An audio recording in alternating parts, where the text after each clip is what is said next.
kulabo labanga babafishane mhlambe ekwateni ukuthi takhiwa kanjani nangabe utawufuna kwakha sakhiwo lesitawunconga siyele tulo you spend a lot of time and money ushona pass lomunye ngathi hawo njengoba uyalena manje lena cha ngilokuthi ngawuyale kune sihlahla lesihlukile bathi ibambusa seshayina kuthiwa sithatha isikhathi lesinenge I think close to boma 6 months yini singakaphumeli la ngaphandle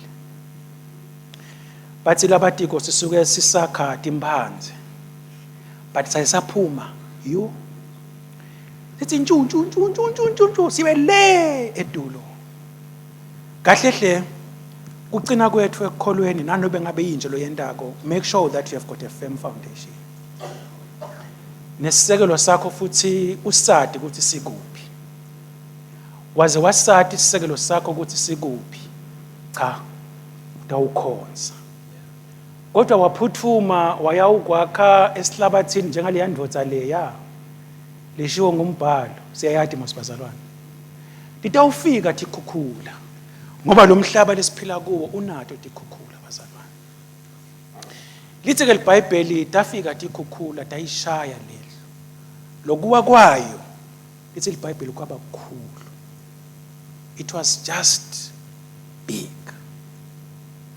because bekude lokuyisime kuko na utawukhonza la nasekukholweni kwakho yati ukuthi ume ngakuphi ngoba waze wadi ukuthi ume ngakuphi usimephi imbambambamba leti khukhula atisabi inkinga kangako ngoba uyati ukuthi la ukhona khona usimile ngicela ukuthi kanye sivule encwadzini ya Genesis sahluko semashumi lamathathu nakubili sitawufunza khona emavesi kusukela ku1 kuya ku5 bese sesiyacocoma cocoma mose siyakwati bazalwane sicocomeke nase sicocoma sibe sesisuka siya le ku19 siya ku26 ukhona losifundzela kwasifundzela Jakobe waqhubeka nendlela yakhe tingilosi taNkulunkulu tamhlangabeta oh ngitsiteni mina ngithe Genesis okay my apology thanks kuba senior pastor it's Exodus chapter 32 verse 1 to 5 19 to 36 sitawukuya ku Genesis noma ngeke kube le chapter le but sitawukuya ku Genesis ke umfana omdala kwasho labanye yes Exodus chapter 32 verse 1 to 5 then 19 to 26 my apology bathi kube bantfu babone ukuthi Mose sewuthethe isikhathi lesithe angasehli entsabeni babuthana ndzawonye beta ku Aroni bakhuluma kuye bathi kodwa usendele uNkulunkulu lotna uhamba embi kwethu ngoba phela asati ukuthi sekwende njani kule ndvodza lenguMosi liyasikhipha eveni laseGibhithe Aroni wakhuluma kubo wathi khumulani lamacici eligolide lasetindlebeni tebafati benu netemadvodzana enu netemadvodzakati enu niwalethe lapha kimi ngako bonke bakhipha emacici abo etindlebeni tabo waletha ku-Aroni wawathatha wancibilikisa wase ubumba lithole lelidvuna leligolide bantfu bamemeta bathi Israyeli nangu-ke uNkulunkulu wenu lwakukhipha eveni laseGibhithe wathi kube Aroni akubone lokhu wase wakhala iladi embi kwalelithole wamemeta wathi kusasa kutawuba nesibhimbi sekudlumisa simakathe wathi kube Mose asonzele enkambo abone lelithole nebantfu bagidza wathukuthela wabilelana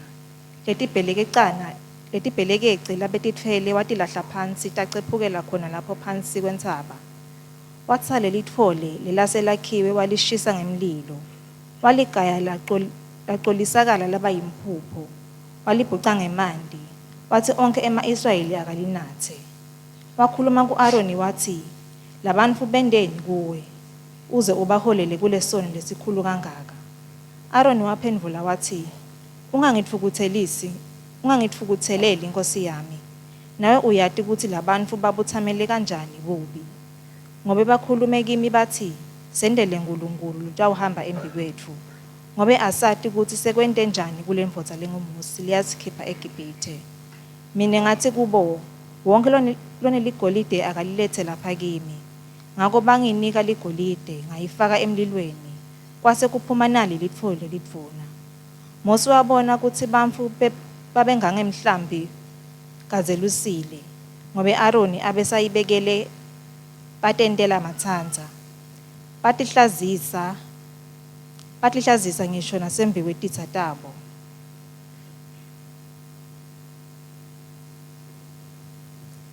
Mosi wema esangweni lenkambo wamemeta wathi, lowo longusimakathe akete lapha kimi. Lowo longakusimakathe akete lapha kimi. Onke emadvodzana aLevi abuthana ndzawonye eta kuye.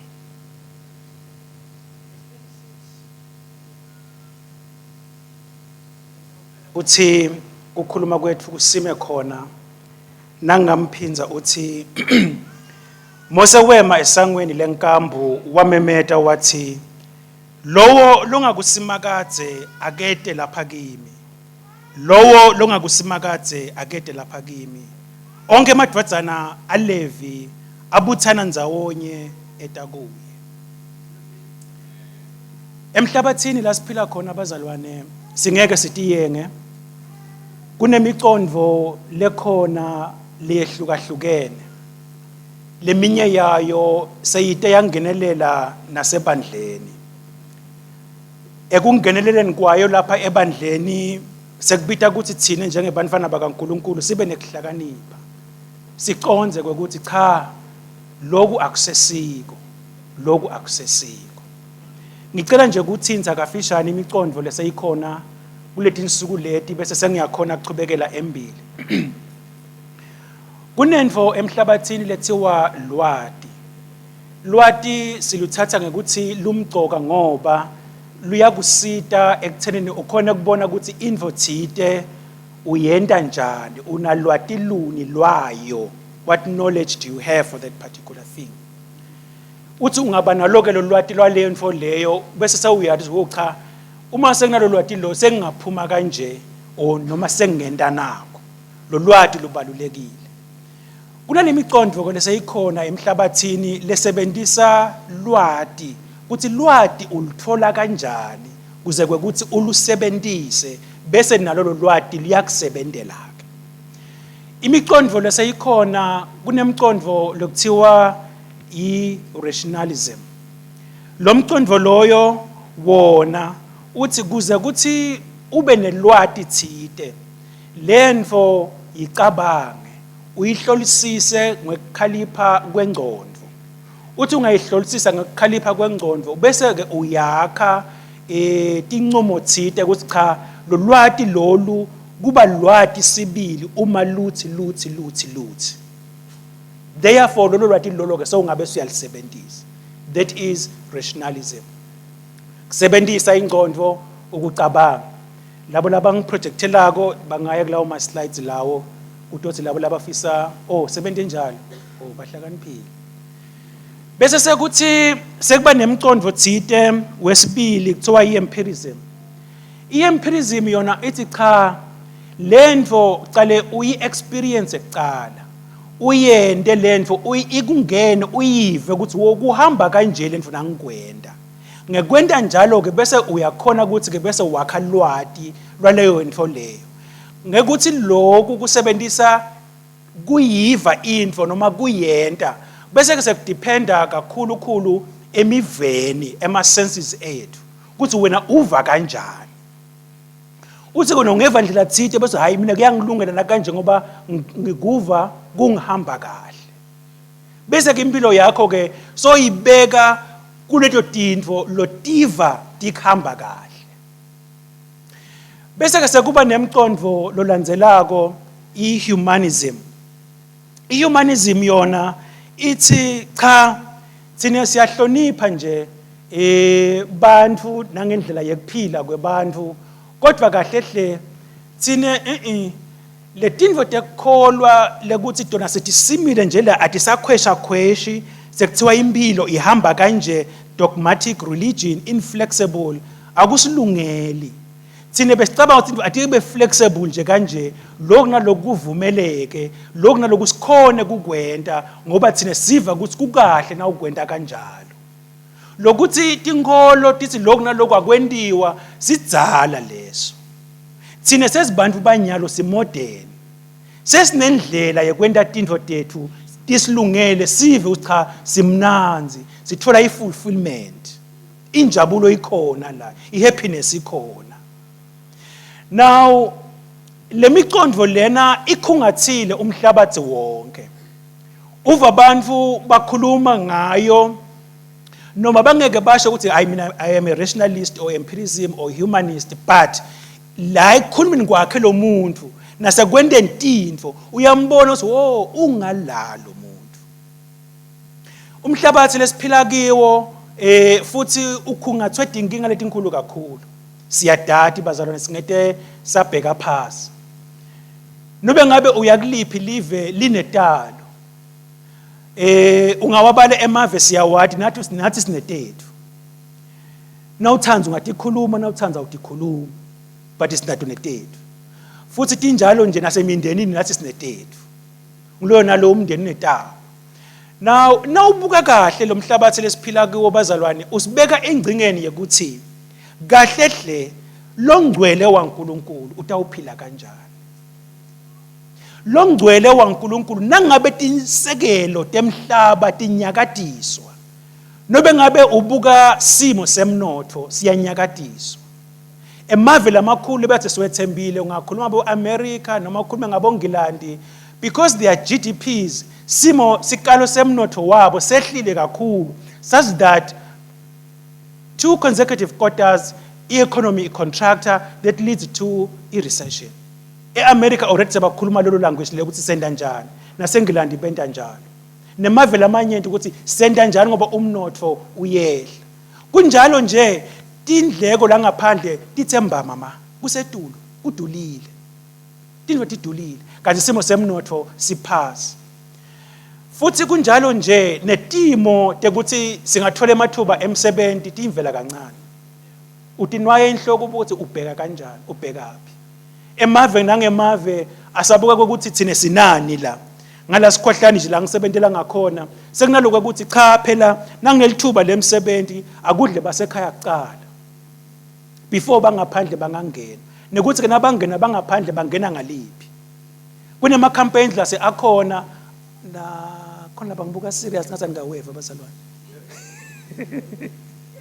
ukhona ama campaigns la seakhona vele bathi idudula I think labanye buntineva banema offices already Gauteng, Durban, Cape Town nasen Northwest lapho nje kuvele bathi nabafika esitolo sendvodza basilabo nabasebenza lana produce ama documents abo baqhamukapi nangabe baqhamuka nzawo thite bathi lama documents lafanele bathi dudula because babuka ngokuthi sibala thina sidlani lana tofika abantu bekhamba bese kudla bona because simo sibucayi. Now lengifuna ngena kuko ke bazalwane ngokuthi sesibantu labaphila kulesikhathi lesibucayi bekumele ukuthi sibe bantu labanekuhlakanipha thide bengicela ke ukuthi kulesikhathi lesi simane sifunze kunabo abantwana bakwaIsrayeli mhlambe khona lokubili okuthathu lesingakufunza khona. LiBhayibheli lithi Mose bekunguye lwamiswa uNkulunkulu ukuthi abaholi for 400 years bantwana bakwaIsrayeli bebaseGibhithe ebugcilini indzaba siyayati. Mose uyafika uyabakhulula ngemuva kokuba uNkulunkulu ente timangaliso thite lestatiko nato bayaphuma ke bayingcube evanga iBhayibheli lisho njalo nabasendleleni bayaluwela lwandle lolubovu bayahamba baze befika bathi hwaqala la phasi kwendzaba iMount Sinai. Nofunza ku-Exodus chapter 25 uyale kubo 32 la sifunze khona uyakhuphuka Mose uya entsabeni kusukela lebo verse 25 chapter 25 uyawukhuluma naNkulunkulu uthatha emalanga lamanyenti emalanga lalishumi lamane 40 days and 40 nights akhuluma naNkulunkulu.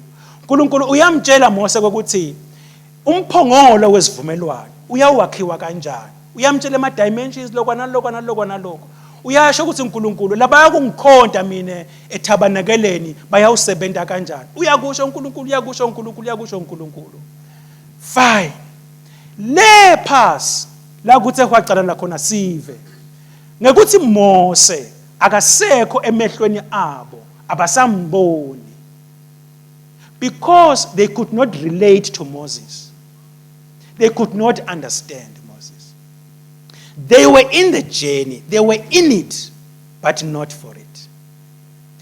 Now, sebathi cha le ndvodza sayibona ukuthi akwendekeni le. Yathi mina akakhuluma kanjalo. Ukuthi basathi kwendekeni kule ndvodza. Sebaya kuMose, ku-Aaron. Bathi Aaron cha sakhele ke boNkulunkulu labasikhipha eGibhithe sitoba khonta. Uyathi nangabe simo sibucayi uchallenge kandlela thide kube sesekusheshe kuyabida lokuthi limuva lakho belisimephi limuva lakho ligcweleni ubese masinyane sowubuyela kuloko lokwatiko because the new things are unfamiliar and unfamiliar nje awukwadi vele ngiko abantu abadzala nasebeyakubona ukuthi ufuna kwenta lokuphambene nemasiko bathi cha sibadzala thina la letindvo siyadada vele bayadada lokho ngithi sakuphika but sengilokuthi nje letindvo labadadiko dabani nangabe tindvo labadadiko debantu na Jesu washo kade cha nangabe kwa Herodi kwethe kwathiwa ngubani nikanisiza kwasiza bese ninikani bani kwabani futhi uNkulunkulu kwaNkulunkulu nangabe letindvo lesitatiko tidala eveni cha asichubeke nathi la nathi sifuna kuba la eveni kodwa nangabe sifuna kuba kwalombuso lo le ayike sekuyahlukana ke lapho sekufuneka sifuna tindvo talombuso baya uyalakha ke lelithole ke Aaron naye angimathi wathiphiswa ngibani I think it is the idols of Egypt lokwamende waba nesithombe ukuthi boNkulunkulu bakhiwa kanjani so uyalakha ke lelithole sebayalikhota uNkulunkulu uva umsindo lephasi sewubuta Mose usukwentekani lephasi sebayakhuluma ke for a long time ngide ngangena lapho but the short of the story is sewuyehla ke Mose sewuyale enkambini nakafika lenkambini ukhanza ukuthi hey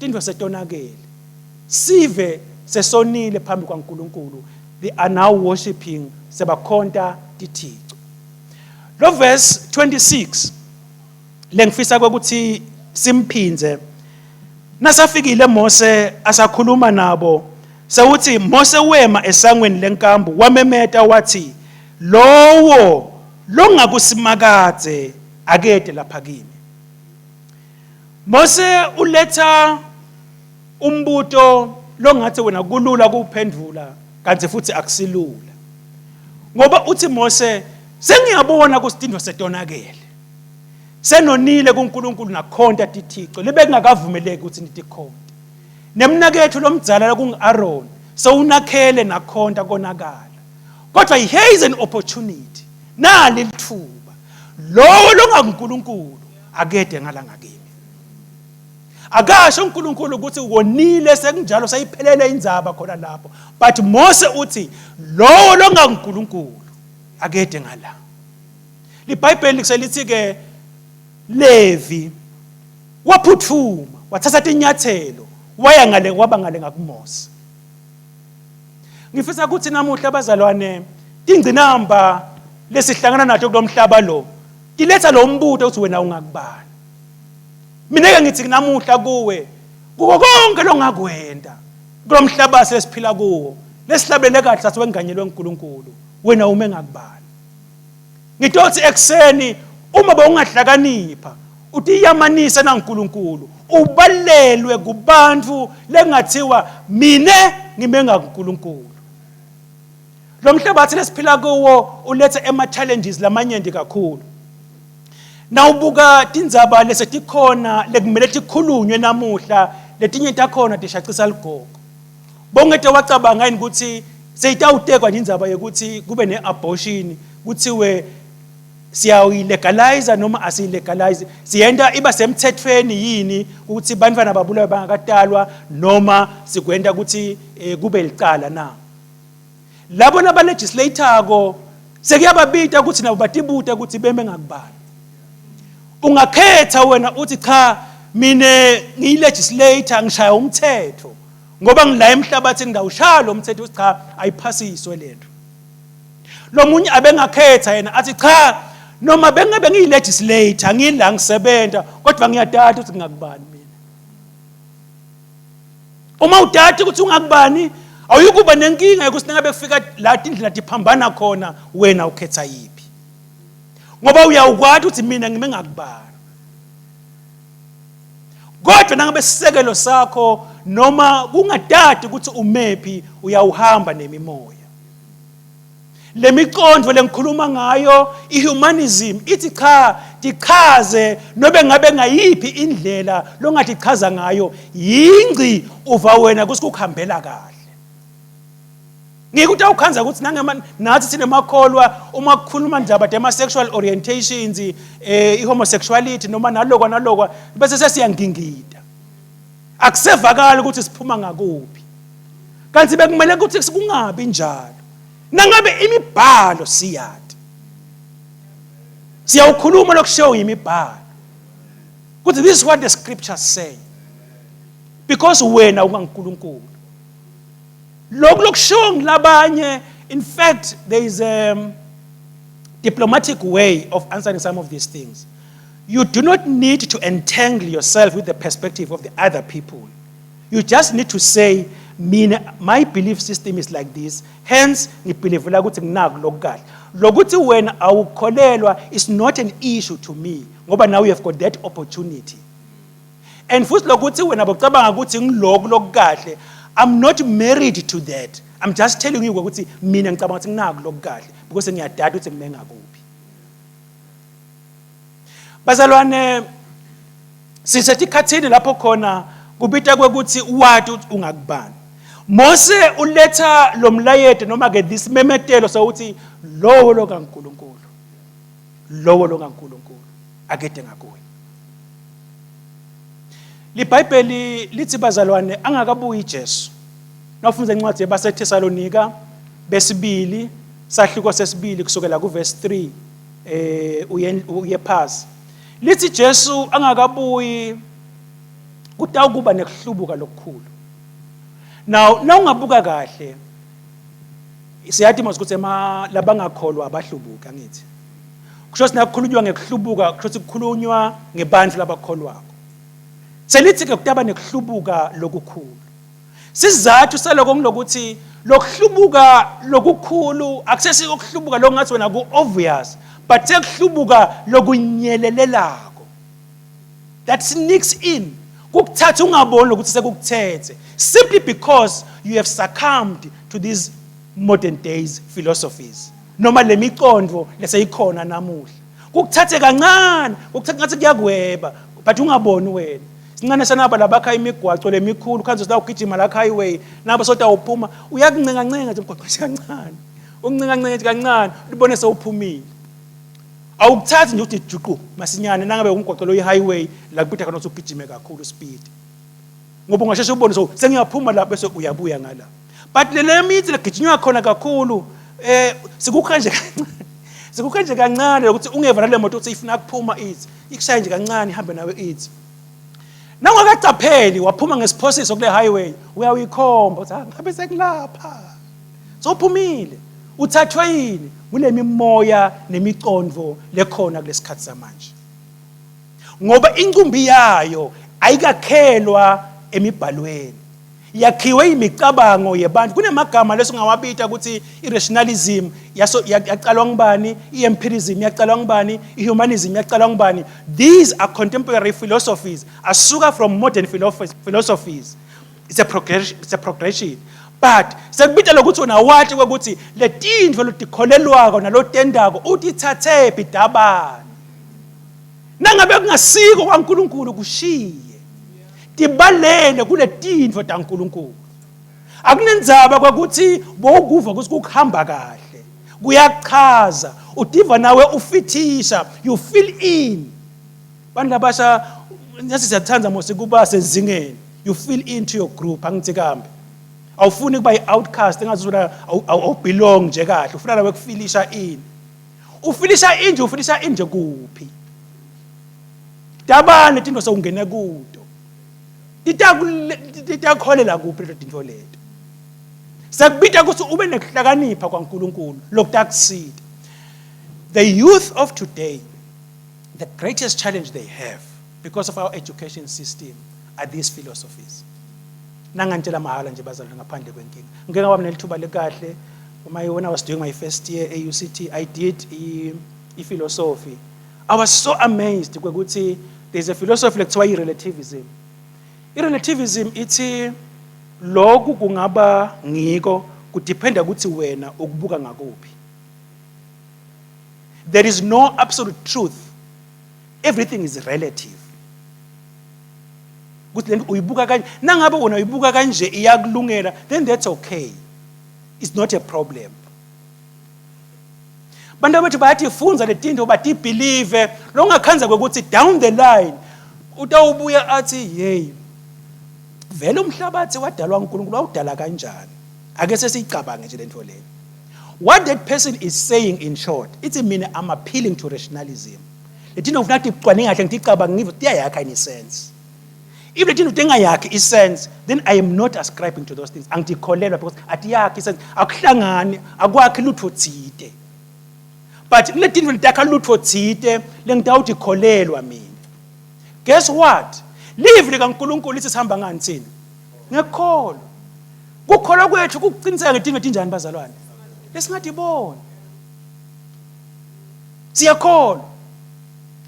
And kune wrong statement let's believing is seeing. Basho njalo imvelo. Bathi bona nase seeing is believing. Yes. Bathi believing is seeing or seeing is believing. It's a wrong concept that comes from this school of thoughts. Na ungakacabanga kahle kungakuthatha nje kancane. Uthi kanzi nawe so uyipropagate leyo philosophy leyo so hambe nje uyikhuluma. Uthi lento lena ayiyakhi sense ngoba angi-understand mina. Ngubani wathi ekukholweni mdela to understand that into. Ngoba uNkulunkulu uthi here we believe. The problem of Judaism, nangadigressa kancane ngoba sikhathi sami. The problem of Judaism is because the Jews, Africa Christo, they were basing their religion on the Torah, which is the 5 books that Moses wrote, and the other books from major and minor prophets. Now, they failed to see Christ efika because they could not relate to him. They could not perceive it ukuthi angatalwa nguMaria abe ngilo Messiah lebathi simlinzele. Njani? They could not because it did not make sense. Does it make sense, kids bazalwane? It doesn't, but we believe because it is true. And we believe because uNkulunkulu wakhuluma live was let there be, and there was. But now we have science based on rationalism. It tells you there was a big bang. Bakhuluma ngama-photons ngama-atoms ukuthi kwahlangana kanjani. How the energy exploded to make what we have as the universe and the multiverse. But the truth of the matter is, from scriptures we believe what God said let there be. And there was. That's where we are. Now figure when ungibuta ngabo evolution ngabo big bang ngithi mina no, I'm on the Lord's side. Ngathi uNkulunkulu wathi let there be. Wathi uNkulunkulu akube nemhlaba enwaba khona. Lokhu ngizise kwakho nje ngeke ngikuphikise ngeke ngikuvumele but nje mina ngiyathatha ngimephi. And this is what I will talk about. Bazalwane sikunaleyo ngcinamba leyo namuhla ukuthi kubita ukuthi sitati ukuthi sibe ngakuphi sibobani. Now ngicela ukuthi bazalwane siqhubeke sibuke naku lokunye. Uma sewudata ukuthi wena waNkulunkulu futhi ume ngakuNkulunkulu and you believe kule tinto lakathi sho koNkulunkulu, hamba ngaloko lokushiwo uNkulunkulu. Futhi mukhonte uNkulunkulu, umkholwe uNkulunkulu anguloku latisho ukuthi yena ungiko khona. Worship God for who he is. Sinenkinga namuhla ukuthi emasontweni ethu sithi wonke ukholwe Jesu utawuthola tinto takho. Bayeda ke vele abantu ngoba bayafuna tinto. Nase bakhona la sebathi tiphi le tinto. Nabangathi tholi le tinto bese abantu bayahlubuka. Ngilokuhlubuka iBhayibheli likhona ngoba lo muntu uthi nawuthola tinto tami nase ifika la nase tiphi manje le tinto. Nalebelela nje ukukhuluma ngesikhulumo sinikele but tiphi le tinto. abantu bayahlubuka. Now sekubitha kwakuthi simkhonde uNkulunkulu hayi ngoba asinike tatindvo. Simkhonde uNkulunkulu noma angasiniki tindvo. That is the type of faith that us sustainer isigcine kule mihla lesisiphila kuyo. Kwaze kwasho lomunye nasisanza kusiniswa nathi ngeke ngisho ukuthi nini abethi kwathiwa abadala bakhe bangafuni kumthengela icathulo. Manje bathangayi lesontweni wayesontveni ngeke bamthengele icathulo. I think umfundisi nemkokeli amabhotsi I think bayadada inzaba leti ndakatsenje. Uyashenyelwa livangeli lakapha livesi. Wayiva lo muntu lento wathi hayi man shoes or no shoes ngiyayithanda inkosi. Uyabona manje kusemose ekhaya bathe ngibothula lento lena ayihambi kanti wathi hayi man no shoes or no shoes. Cabanga nje sona isithule sehwacala la kanje azomunye shoes or no shoes lecathulo zingena njani manje la. Uyathi na usuhlushwe yini. Bazalwane ngifuna ukuthi kubitha simkhonde uNkulunkulu noma tindvo siyatithola kuNkulunkulu noma tindvo asitithole kuNkulunkulu. Nofunda incwadi yamaHebheru ithi lesibalandzelako bamkhonda uNkulunkulu bakholwa nguye. Labanye babo baze bafa bangathi bambi le tindvo. Wena sowungabe ufuna kubamba tindvo tonke njani kazi labanye lesibalandzelako baze bafa labo emangathi bambi le tindvo. We must believe in Christ in terms of who he is. Not because usinikita tindvo titse. Nakasinikile, it's fine. We thank him and we bless him and we can count our blessings. But nangabe kuthi lo ngakubala therefore msukusho ukuthi ngeke ngimkhonte lo uNkulunkulu because he has not blessed me. Uyathi kule liphuzu nje lona lokungimangalisako ngilokuthi nasingacabanga nje kahle uNkulunkulu bese sithi akende njani nje Jobe. Jobe iBhayibheli lithi abelungile shem. Angena sici ebantwini besikhathi sakhe. But guess what happened to him? He lost everything. He lost everything. If abe ngumuntu lothi mina ngikhonda uNkulunkulu ngoba uNkulunkulu anginiketa tindvo, you can quickly tell ukuthi abeta kwenta njani Jobe. But nangabe uyabona ukuthi kukhonda kwaJobe bekungakasimi etindveni. That's why wahlala. LeBhayibheli lithi ngoba wathi ngiyamata umhlengi wami. Uyaphila. Noma kunetindvo noma kunatindvo kodwa ngiyawati umhlengi wami. There's the type of faith edasigcina bazona ekhasta namuhla. Angisho ukuthi labo labathi wotani into thwa tindvo deningi abokuya yini noma nibokuya ngithulile nje lokho I'm mute on those things. But mina lengisho ngokuthi mati uNkulunkulu wakho. Umkhonte hayi ngoba akuniketa tindvo. Mkhonte noma letindvo zetingekho. There's the type of faith that will sustain you. Kwesibili kufuneka simkhonte uNkulunkulu ngekumuva ukuthi uNkulunkulu uthini evini lakhe nangathi inceke takhe. Futhi kubita ukuthi simkhonte uNkulunkulu noma ngasakhulumi uNkulunkulu. Ungasamuva ukuthi uthini uNkulunkulu. Ngasekuthulile. Encwadzini yaGenesis chapter 16 ekugcineni kwakhona kuleyo chapter leyo liBhayibheli lithi noma nje ngicalele ekuqaleni bo verse 1 Sara nakabona ukuthi akamtholi umntwana ukhuluma naAbraham uthi akangene encekweni yakhe Hagar indzaba siyayati.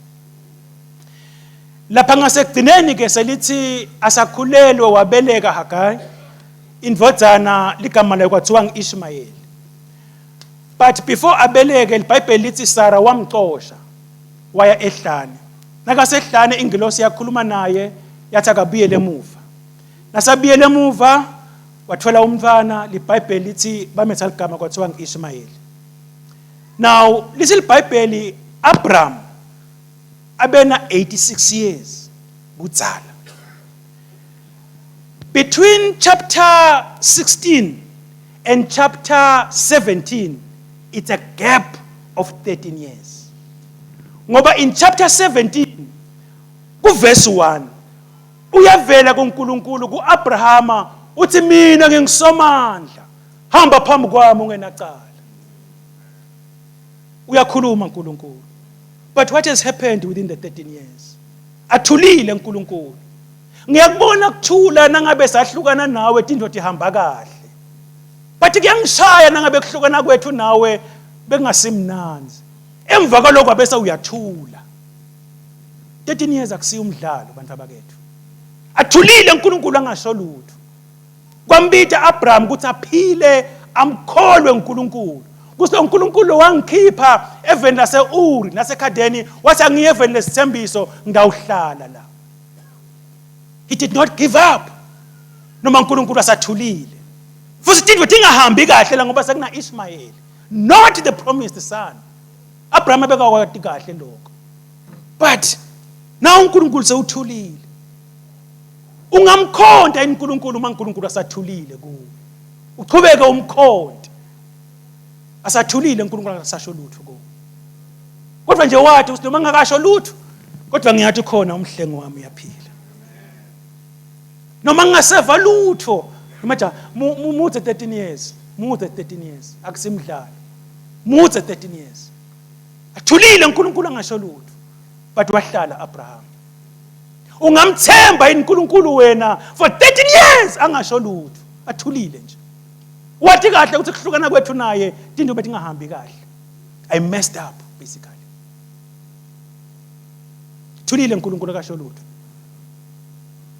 Bazalwane kukholwa kwethu lokhu sustain noma kusigcine kukhonta sikholwe uNkulunkulu nobe ngabe uNkulunkulu uthulile kuwe noma bangafika labanye bathi hayi mina nginesembulo utive wona uthi hayi mina anginaso lesembulo ngoba phela abantu ba la itambulweni but kubitha ukuthi umkhonto uNkulunkulu noma uva because it's not about revelations, it's about having faith in God. Kube bekuthiwa phela tembulo ufuna sithole sonke ngabe uNkulunkulu therefore akasife nangabe angasiniki sonke letambulo. But uNkulunkulu uyasipha ngekuthanza kwakhe. Futhi uNkulunkulu uyakhuluma ngekuthanza kwakhe. Futhi uNkulunkulu uyathula ngekuthanza kwakhe. So thina kubitha kwakuthi sathi lokuthi njengoba mine ngingakuye lo uNkulunkulu ngawuhlala la. Bazalwane kubitha kwakuthi simkhonte uNkulunkulu noma tindvo tingahambi kahle sesiva kwakuthi kuyabida. Ngesikhathi lesesikuso bazalwane siyabida lesikhathi lesi. Sengishito kwakuthi liBhayibheli lithi kuleti khathi leti kutaba nekuhlubuka lokukhulu. Sekubita ukuthi uticaphele ukuthi kukholwa kwakho kusimephi. Umephi kahle hle. Ungumuntu lotawulandzela timfundiso letikhona kulamalanga lawa noma cha. Uyakhala Paul ngalenye ilanga ubita Timotheo. Uthi sheshisa utela ngakimi ngoba Dema sekwende njani manje? Ungishiyile. Wathathwa yini manje? Ngilelive la manje. Ngoba live la manje liyathathana.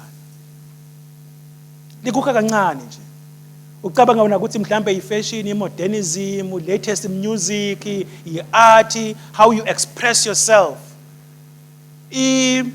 Empirism isho njalo. How you express yourself. Noma utawuthi wena cha letindvo ngiyatibona tikhona kodwa mina ngiyadati ukuthi ngingakuphi. Bese sawuhlala la ukhona ngakhona. Titakukhanga tona ngeke ngikuyeke. Titakukhanga but sekubita lokuthi wena wathi ukuthi ungakuphi. Sengiye ngasekugcineni ngicela kuthinze naliphuzu lekugcina lelithi londvolota uqinise lokho lesekusele. Londvolota uqinise lokho lesekusele. Kungenteka mhlawumbe ukuthi empilweni yakho you have been shaken. Leli verse lengifuna kusimisa kulo it's Revelation chapter 3. From verse 1. Strengthen what remains. Kuba khona kwakuthi tindvo tikushaya empilweni. But nangabe kukholwa kwakho kusekhona. Strengthen your faith.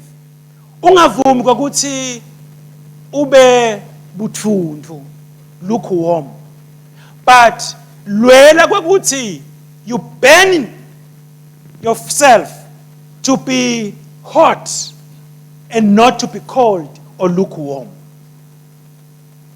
Strengthen what remains. Because what remains is what is of value to you. Nangabe you need to purify gold noma nakuhlengwa ligolide lindlula emlilweni.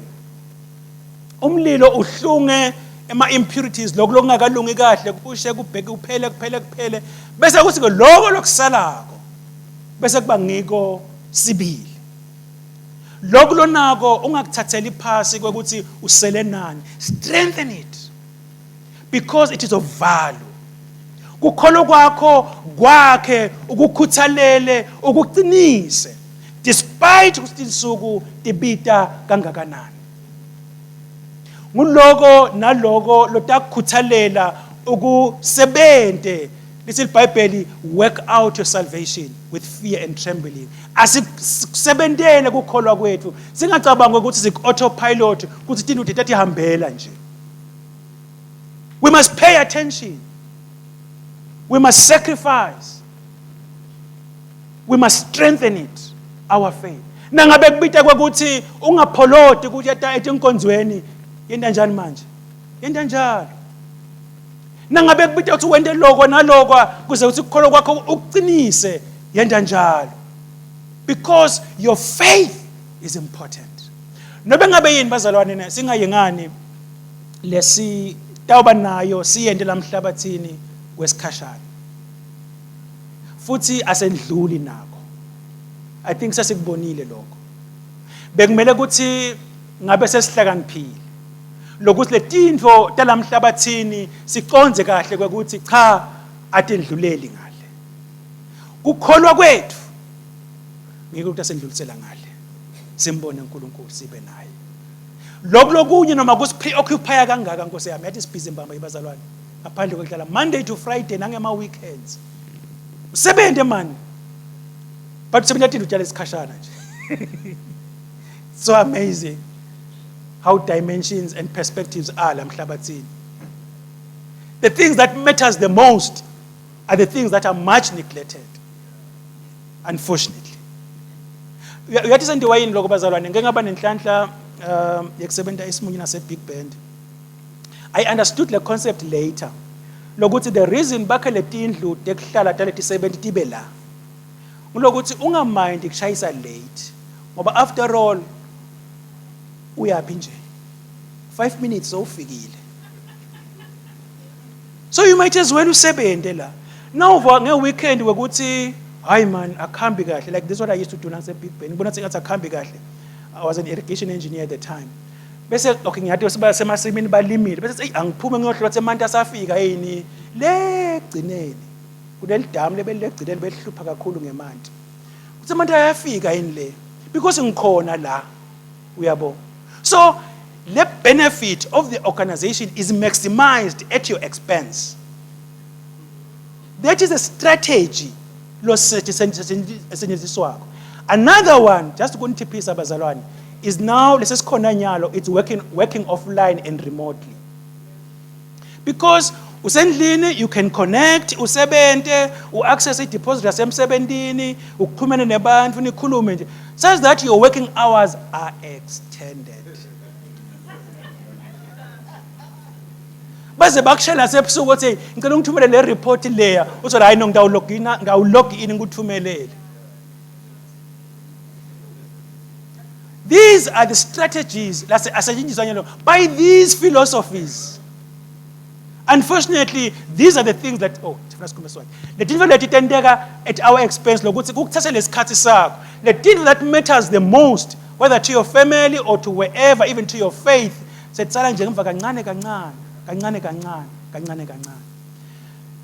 Bazalwane, asifunzeni kuqinikisekisa ukholwa kwethu. Kuze kwekuthi sikhone kukhonza sikhone kufinyelela ekhaya. Tinsuku setimbi bazalwane. Nangabe Petro ngelisuku lwePentecost wathi ngithi insuku tekugcina umprofeti Joel washo ukuthi uNkulunkulu uyawuthulela umoya wakhe kubantwana bakhe. If then washo njalo Petro, how much more nyalo? So akameli tino sithathe njengayitolo. Le tindvo lesivako la ngaphandle buhingi in fact akusesithi umhingi bebetimbi, it's now reality. Akusesithi ukuthi ngiyeva nje ukuthi hayi tenkunemihingi ukuthi ngathi batawukulwa ngala bayalwa vele. Le uncertainty ukuthi kutakwendeka lokho nalokho we see these things siyatibona bazalwane, but bengimele sihlakaniphe ukuthi hey sengibani ke manje isikhathi. Therefore kuphila kwethu kungasafana nekwayitolo. Nalabo bebekade bathi enjoya bangekho kuNkulunkulu sekubita ukuthi bathi hayibo akusenjalo langa liyangishonela nami angibuye I'm on the Lord's side ngoba langa seliyashona abantu bakethu. Ngitothe ekseni asikhumbutane ukuthi akusafanani nayitolo. Bengaba kahle ukuthi noma ngabe sifuna ukuthi ijabulisa ngalokwa nalokwa kodwa umephi. Are you on the Lord's side? Umenga uNkulunkulu yini noma cha? Nobe ngabe seyini ohlangana nayo empilweni. Tibute ukuthi lendvo le ingibekaphi mina? Ichubeka ingibeka ngibe ngakusimakadze yini noma cha? Nangabe ikubeka ukuthi ube ngakusimakadze so ngaba ke neligunya lekuchubeka nayo. Kodwa nangabe ikhweshisa kusimakadze ikumane ikhweshisa kabi ngoba sekushona la. Bekumele ukuthi ngabe soyahlakanipha. Sinale sebafana bebhola badlala 90 banje 90 minutes yini.